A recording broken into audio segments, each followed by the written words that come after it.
A few weeks ago, we were asked if we could create a video comparing REST and gRPC. We liked the idea, but thought we'd slightly expand the topic maybe and include a third technology, which is GraphQL. That way, we'd be covering the three most important and commonly used approaches for building and accessing APIs today. Of course, there are many more technologies such as SOAP, XML RPC, WebSockets and so on, but if you want to structure an API, you will probably end up with the three aforementioned ones.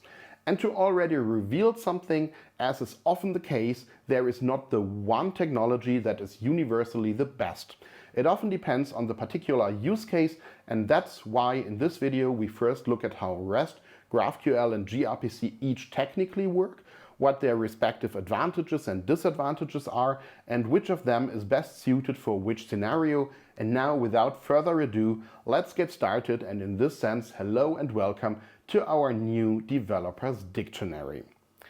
Let's start with REST. This is what most developers are familiar with, or rather what most developers believe they are familiar with. If you ask about what is generally understood by REST, you often hear the following, or at least a very similar explanation. REST means exchanging JSON over HTTP. The URLs represent the objects or the resources you want to access, and the HTTP verbs represent the different actions. Post corresponds to create, get to read, put or sometimes patch to update, and delete is, well, not surprisingly, delete. This very simple representation is the first advantage of REST.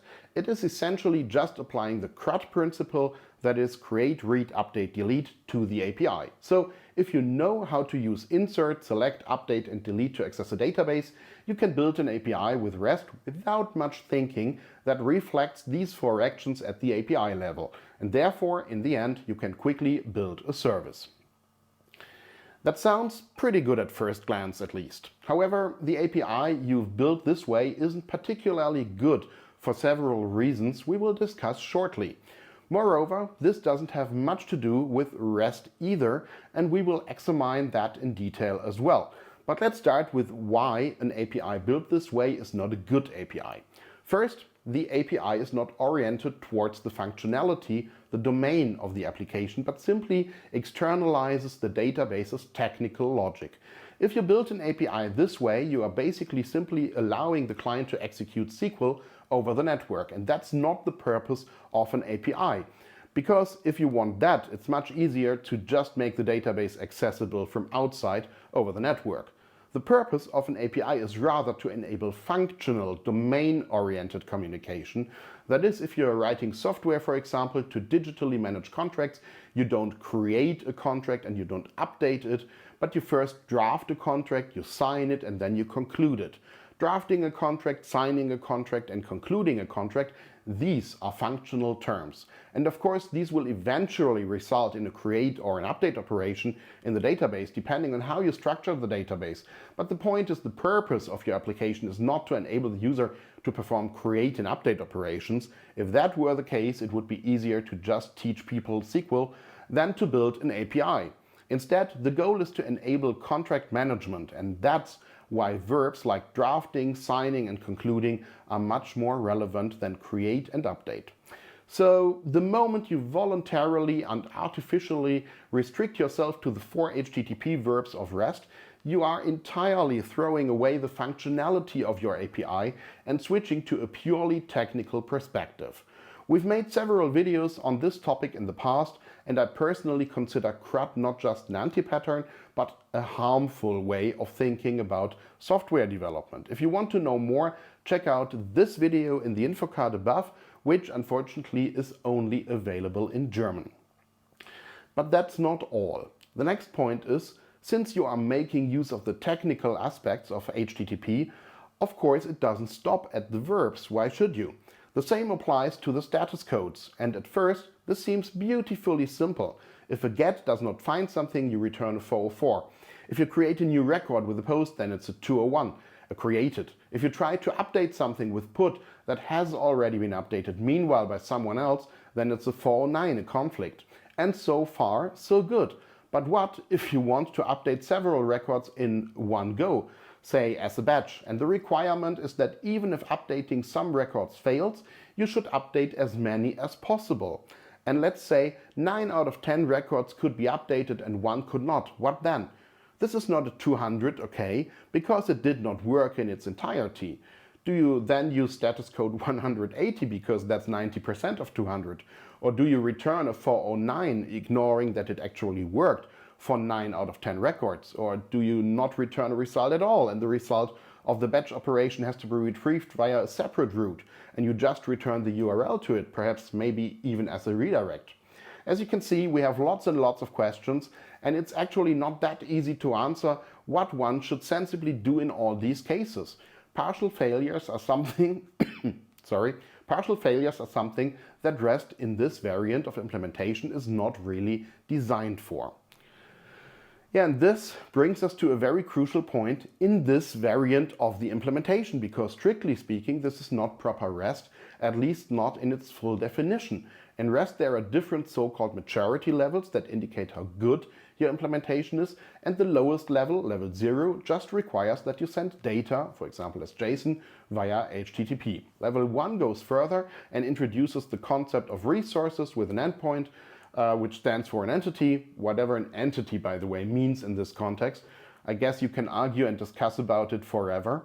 Let's just agree that there is no really universal valid definition, and while everyone has a somewhat intuitive understanding, hardly anyone can define the word entity formally. Level 2 then introduces the aforementioned HTTP verbs with their CRUD meanings, which I think is a really bad idea, as I said earlier. Paradoxically, however, it is, at least in my opinion, exactly that which has contributed to the immense spread of REST. You don't have to think. It simply adopts the system of relational databases which we have been taught from an early age and adapts it for the web. It's so beautifully simple. And who wouldn't choose a simple solution? The fact that the solution is simple but simply not good, unfortunately gets lost in the process, but that's often the case. Simple but convenient answers are much more popular than uncomfortable, complex ones that require independent thinking. Well, and then there's the infamous REST maturity level 3, and here it gets really academic. This is where terms such as Hypermedia and HATEOAS, which is hypertext as the engine of application state, come into play. The basic idea is simple. An API should respond to a REST request in a way that it describes itself. That means, for example, if you retrieve a list of all contracts with GET, you get a list of URLs, which you can in turn retrieve with GET to get details about the individual contracts. But this should not be in an application-specific custom format, but in a standardized way. And if you really think this through and take it to the extreme, this means nothing else than that I could access any REST API with any REST client, and the client could dynamically offer me all the navigation path and possibilities that the API has to offer without having to know anything about the API in advance. So it's like a universal UI for all the REST APIs of the world. And that sounds incredibly ambitious at first, and buzzwords like the semantic web quickly come into play, but at the end of the day it doesn't work. On the one hand, because it's too complicated and nobody bothers to build such APIs, and on the other hand, because the clients developed in this way can technically map everything, but they can offer the user zero support in what they want to do, because they know nothing about the respective domain, but are, by definition, universal. And that doesn't feel good for the user, because a UI should be there to help and to support and to assist, and it should help me as a user to accomplish the tasks I want to accomplish. And as a user, I don't care whether there's Hypermedia and HATEOAS and whatever under the hood. I just want to use a well-designed and well-thought-of UI, and that doesn't work with universal UIs, because such a UI has to be designed and developed with a respective use case in mind. Which brings us back to the domain knowledge, and the term task-based UI comes to my mind, and we've made a video about that as well, and you can find that video here, up here in the info card as well. But again, unfortunately, it's only available in German. So in that sense, yes, the term REST is very widespread. Hardly anyone does REST right in the meaning of level 3. And for most people, it is at the end of the day exactly what I said at the beginning, namely exchanging JSON over HTTP. With all the disadvantages that REST brings along at level 2, as I have just described. And at some point in time, the question came up, Can't we do better? Can't this be simpler? Can't we get a better handle on these problems? And out of all these questions, alternatives have emerged, including GraphQL. With GraphQL, maybe 5 years ago, you had the feeling that practically every API had to be written with it, but somehow it didn't get as much traction as some people believed back at the time, but it's still a very widely used model for building APIs today. But what is GraphQL exactly? Simplified, GraphQL is a protocol that is built on top of HTTP. Theoretically, GraphQL is not tied to HTTP, but in practice it's HTTP in 99% of the cases. And GraphQL does away with all the verbs and different routes and so on, because in principle there is only one endpoint which is accessed via POST and everything runs over it. GraphQL became famous as a query language for graphs, hence the name Graph Query Language, because unlike REST, the client can tell the server how it would like to query a graph. That is, which datasets, tables, resources, and so on it's interested in, which relationships should be followed and resolved, and which fields are relevant. So GraphQL is even more than REST, the approach to make SQL available over the network, but without having to use SQL. Consequently, the main work with GraphQL lies not with the client, but with the server, which must break down and execute these complex queries sent to it. And this can go as far as the server having to execute several queries in the backend in parallel to answer a single GraphQL query by the client, and then having to put together the results afterwards and send it to the client. And this is done via a concept called resolvers. And GraphQL does not dictate how this should be implemented from a technical point of view. It basically only describes the query language and otherwise defines the protocol for how the exchange between client and server takes place. Therefore, GraphQL is completely technology independent, just like REST, but you will need a suitable implementation for the respective technology you are using. GraphQL also defines the response format and has concepts ready for exactly the cases we talked about before, such as partial errors, so that many of the problems of REST that I mentioned earlier aren't even a problem in GraphQL at all.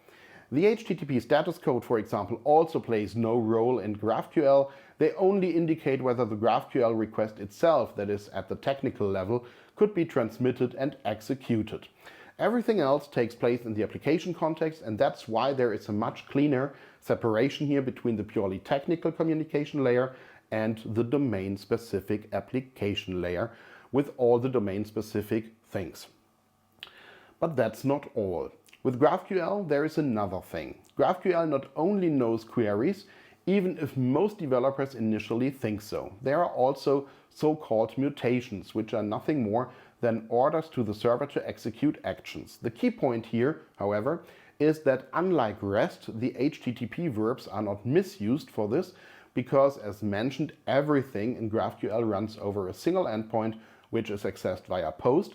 Instead, this happens completely at the application level. This means it is up to me as a developer to define the mutations matching for the use cases. And of course, nothing prevents me from falling back into CRUD, thinking again and naming a mutation create contract or update contract, for example. But it is made much easier for me than with REST if I don't want to do that, but want to assign a domain-specific name.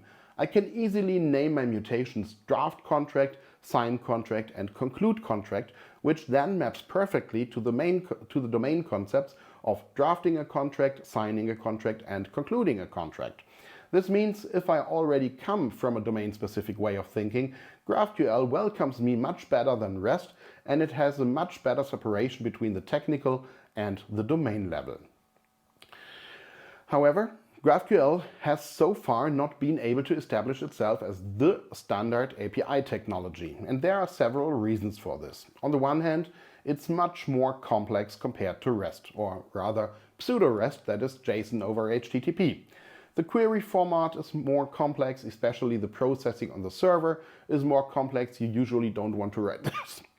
You usually don't want to write this from scratch, but rather build on a ready-made library, but this again involves effort and it only pays off with larger applications. Personally, I'm a big fan of make simple things simple and complex things possible, and GraphQL fails for me on the first half of that. Yes, it makes complex queries possible, but it is too cumbersome for the simple run-of-the-mill use cases. And when I look at the fact that, for example, the Apollo server for Node.js is a science in itself, then I personally don't have overly great ambitions to use it, especially when I just want to quickly throw together an API. And then all the other arguments for GraphQL don't help much, like the strong typing, or the automatically generated documentation, or the standardly usable clients.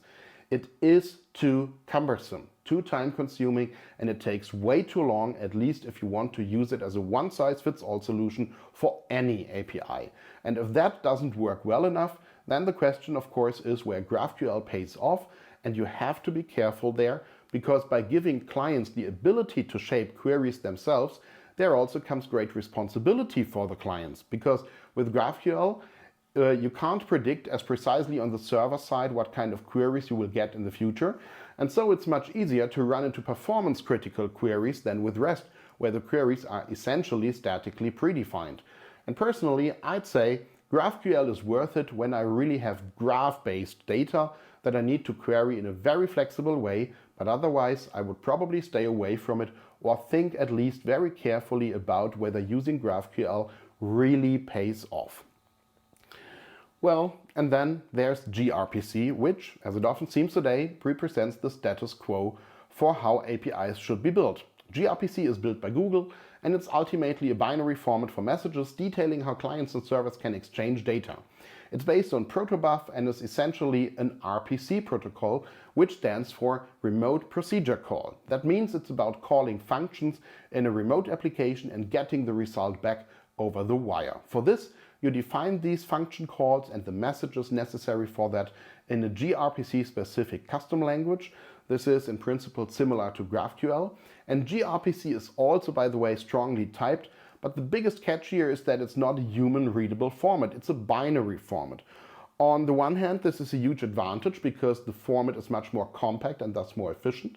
But on the other hand, you lose a lot with it, starting with simple development and debuggability, because the messages need to be encoded and decoded every time, which is very time-consuming and complicated, and it doesn't make it fun in the long run. Also, the fact that you are effectively bound to a code generator that translates the definition of the gRPC messages into the desired technology and programming language is, to put it mildly, not everyone's cup of tea. And overall, my personal impression here is very strong that gRPC is something that, if used at all, is more likely to be used between servers, for example, to enable service-to-service communication in the backend, rather than being used between client and server. And even then, it's usually only used when it's really performance-critical communication, where you're pushing the boundaries or the limits with JSON. But you first have to have such problems before you try to solve them. So I would also be cautious with gRPC despite all the current hype. In addition, and this applies to both GraphQL and gRPC, the idea of a static and strong type system for APIs may sound very appealing at first. However, practice shows that it's not that simple, especially when it's supposed to be cross-technology. For example, what do you do with null values? Some technologies can handle them, others can't. What about polymorphism? Again, some technologies can handle it, others can't, and so on. In the end, everyone agrees on a lowest common denominator, which admittedly is not particularly large. And this limits the possibilities even if you are using only one technology, because simply you still have to adhere to the standard which guarantees compatibility with other technologies, should you ever need it. And this can quickly become very annoying and lead to big problems where the static type system no longer seems as great as it initially appeared.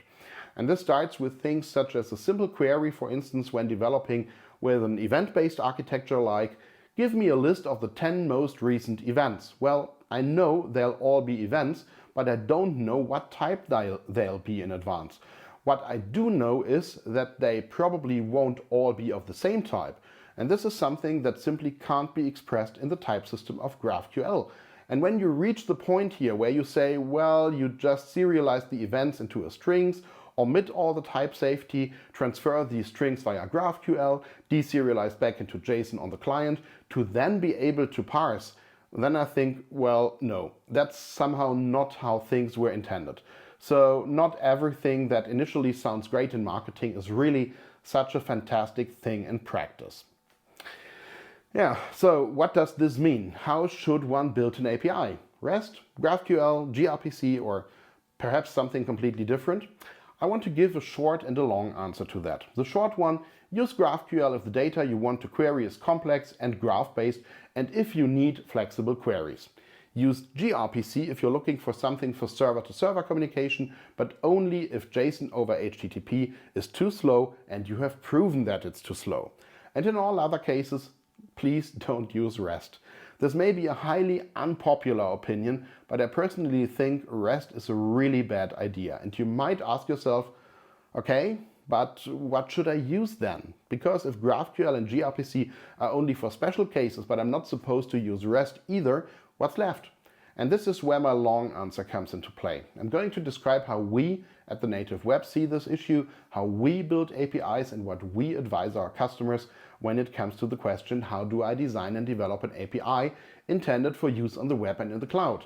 And of course, a small disclaimer in advance: before we recommend anything, we of course look at the specific application scenario of the customer. That means, of course, there are cases where we recommend GraphQL, gRPC, or some other technology because there are good reasons for it in this special case, but suppose there aren't any. You simply do not have a special case. What then?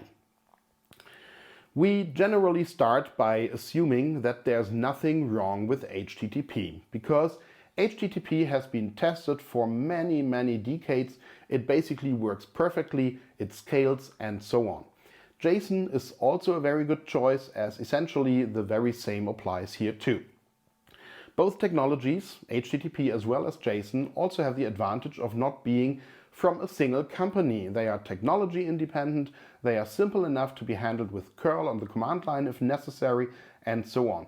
So the question is, how, or according to what concept, do you build communication with JSON over HTTP? And at the beginning of the video, I've already explained in great detail why I think CRUD is a really bad idea. So in this regard, we do not take the HTTP verbs, and we consciously disconnect ourselves from the technical mindset of the database and move much more towards a domain-specific direction. And this means there are interactions that should cause something on the server, and there are interactions that should retrieve data from the server. So we're talking about commands and queries as they're defined in CQRS, for example.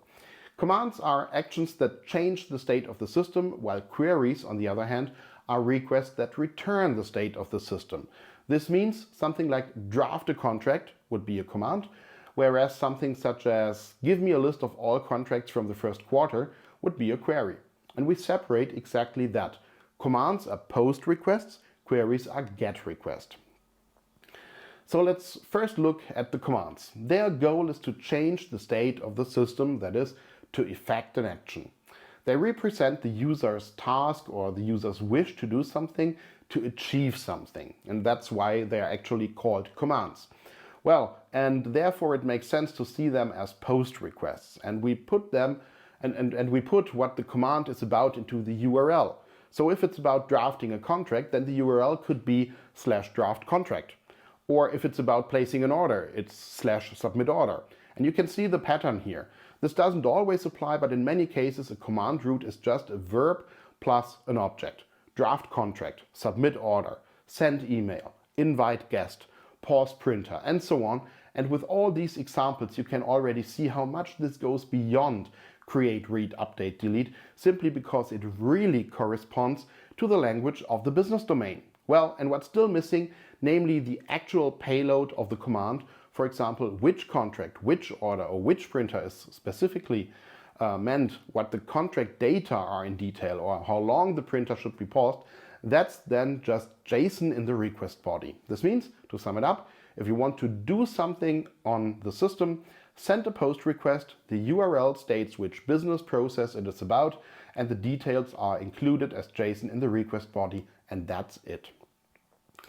And opposite to this are the queries, which are defined as GET requests. And because their task is always to read and return the state of the system, we get rid of the verb in the URL entirely and simply describe what we want. For example, get all contracts, or get paused printers, or get my orders, and so on. And if we need to pass any parameters, for example, because we want pagination, or because we want to see only the contracts or orders or whatever from a certain period of time, then we provide that as a query string parameter, and the result comes again as JSON or maybe as ND-JSON, because it's easier and more efficient for the client to parse. And that, as I said, that's it. You don't need anything more than that to define an API. And the nice thing is, this way you get an API that is thought of and organized in a domain-specific way, which is very explicit and therefore explains itself very well, that cleanly separates writing from reading, and that still, no matter what the domain, always follows the same principles. Of course, this was now explained very quickly and we didn't give an example, but I think because it's relatively simple from a technical point of view, you can imagine it quite well. Nevertheless, the question would of course be whether you would like to know more about this, maybe see an example, whether this example given would be a topic for a live stream. Please write this in the comments below. I would be highly interested in this. By the way, speaking of comments, feel free to also write in the comments what you think of my criticism of CRUD and REST. Whether you can understand it, whether you follow and agree, whether you disagree, and so on. And of course, it may also be that you think this is still too abstract, that it's still not tangible enough, that what it would look like, what it would feel like in practice. And also in this case, please write this in the comments below. And since I just mentioned the live streams, you may have noticed that we haven't done one for a while, at least if you have followed our German-speaking live streams in the past. And this is simply due to the weather. It's just too warm, at least for me, it's way too warm. But as soon as it gets colder again, we'll pick up the live streams again, promised. Well, and with that, we've actually come to the end of today's video. If you liked the video, feel free to leave a thumbs up and a subscription, share the video with your colleagues, and of course, I wish you a good start to a hopefully beautiful and successful new week. And in this sense, take good care of yourself, stay healthy, and then we'll see each other again next time. Have a nice day. Bye.